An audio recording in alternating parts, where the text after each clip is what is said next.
পাকিস্তানের একজন ডক্টর সাইদ, তিনি নতুন করে ক্যান্সারের উপরে গবেষণা করেছেন এবং এটা পত্রিকায়ও লেখা হয়েছে। তিনি ক্যান্সারের নতুন একটি বিষয়ের উপরে গবেষণা করেছেন এবং এই গবেষণার জন্য তাকে পুরস্কৃত করা হবে। এই জন্য তিনি নিজের দেশ ছেড়ে আরেকটি দেশে যেতে হবে। তিনি সেই দেশে যাওয়ার জন্য বিমানের টিকিট কাটলেন। তিনি তার জীবনে দোয়ার যে ফল, দোয়ার মাধ্যমে যে কি করে অসম্ভব সম্ভব হয় তার বাস্তবতা তিনি নিজ মুখে বলছেন যে আমি বিমানের টিকিট কাটলাম, বিমানে উঠলাম, মনে বড় আনন্দ। দীর্ঘদিনের গবেষণার পরে আজ আমি পুরস্কার পেতে চলছি।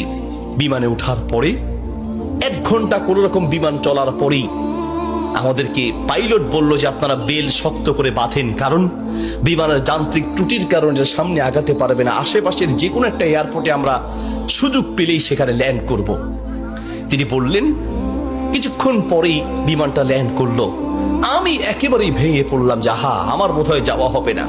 বিমান ল্যান্ড করার পর জিজ্ঞেস করলাম এটা কি যাবে? বলছে যে ত্রুটি, এটা আজকে যাবে না। তাড়াতাড়ি বলছেন যে আমি সেই বিমান বন্দরে বিমান থেকে নেমে চলে গেলাম ইমিগ্রেশন কাউন্টারে, গিয়ে বললাম যে আমি তো ওই জায়গায় যেতে চাই, পরবর্তী বিমান কখন? বলছে পরবর্তী বিমান কমপক্ষে 16 ঘন্টা পরে, আর এই বিমান যাওয়া সম্ভব নয়। তাহলে আমি কি করব? বলছে আপনি একটা কাজ করেন, যতদূর এসেছেন 3 থেকে 4 ঘন্টার মধ্যে আপনি পৌঁছাতে পারবেন যদি দ্রুত একটা প্রাইভেট কার নিতে পারেন। বলছে আমি তাড়াতাড়ি সেখান থেকে বের হয়ে ব্যাগটা হাতে নিয়ে দৌড়াতে এয়ারপোর্টের বাহিরে গিয়ে এক প্রাইভেট কার ঠিক করলাম। প্রাইভেট কার ওলাকে বললাম ভাই যত দ্রুত পারেন আগাতে থাকেন, টাকা নিয়ে টেনশন নাই, কারণ পুরস্কার তো বিশাল পুরস্কার, আপনি আগাতে থাকেন। প্রাইভেট কার ড্রাইভার গাড়ি চালাচ্ছে। তিনি বলেন মোটামুটি কিছুক্ষণ যাওয়ার পরে হঠাৎ বিশাল তুফান শুরু হলো। প্রচন্ড তুফান দেখে ড্রাইভার বলছে ভাই সামনে যাওয়া সম্ভব নয়। বলছে চেষ্টা করেন। বলছে দেখছেন কি অবস্থা, রাস্তাঘাট সব গাছপালা ভেঙে রাস্তায় পড়ে আছে। যখন তুফান আরো প্রচন্ড বাড়তে লাগলো আমি অবশেষে নিরাশ হয়ে বললাম যে জীবন বাঁচানো দরকার, পুরস্কার দিয়ে কি হবে, নিজেই যদি মরে যাই থাক, পুরস্কার চিন্তা নাই, সামনে যাওয়ার দরকার নেই।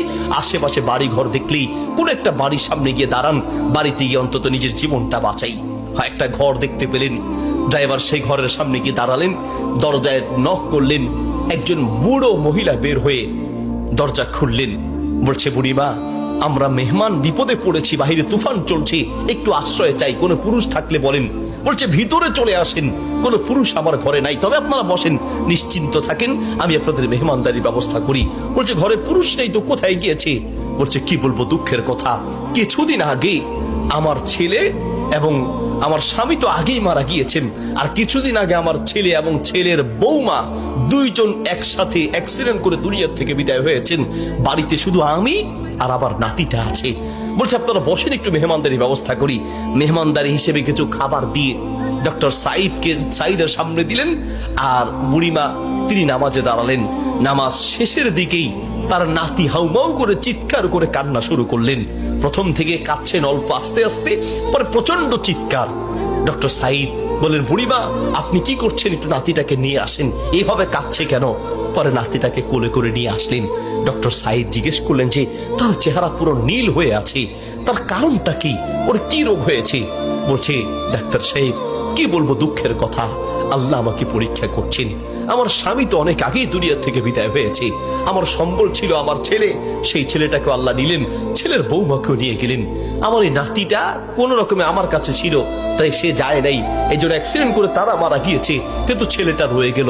এখন এই ছেলেটার একটা কঠিন মারাত্মক ক্যান্সার হয়েছে, যার চিকিৎসা আমাদের দেশে সম্ভব নয়। ডাক্তার সাইদ বলছে আপনি কি দেখিয়েছেন? বলছে হ্যাঁ, এটা নতুন ধরনের ক্যান্সার, এলাকায় যাকেই দেখাই সবাই একই কথা, আমাদের পক্ষে সম্ভব নয়। তো ডাক্তাররা কি পরামর্শ দিয়েছে? বলছে পাকিস্তানে যেতে। পাকিস্তানে একজন ডাক্তারের নাম বলেছে, তিনি এই নতুন রোগের, এই নতুন ক্যান্সার উপরে তিনি গবেষণা করেছেন, তার কাছে গেলে নাকি ভালো হবে। ডাক্তারের নাম বলেছে? বলছে নাম তো বলেছে, কিন্তু ঠিকানা তো কিচ্ছু জানা নাই।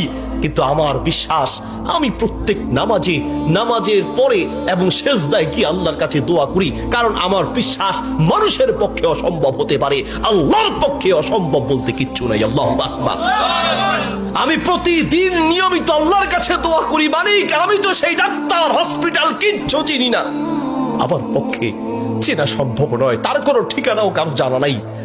তিনি নাকি পাকিস্তানের ডাক্তার। বুড়িমা বলেন তো সেই ডাক্তারের নাম কি? বলছে সেই ডাক্তারের নাম নাকি ডক্টর সাইদ, নতুন করে তিনি নাকি এই ক্যান্সার উপরে গবেষণা করেছেন।